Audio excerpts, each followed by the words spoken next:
አዲስ አበባ ውስጥ ለመኖር ሳይሆን ሰው ሲሞትበት ለማስቀበርም ጉቦ የሚከፍልበት ከተማ ነው።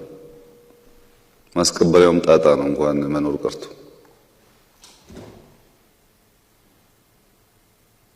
እና መሬት ችግር አይደለም ያለው፣ መሬት ማስተዳደር ነው ያልቻልነው እኛ።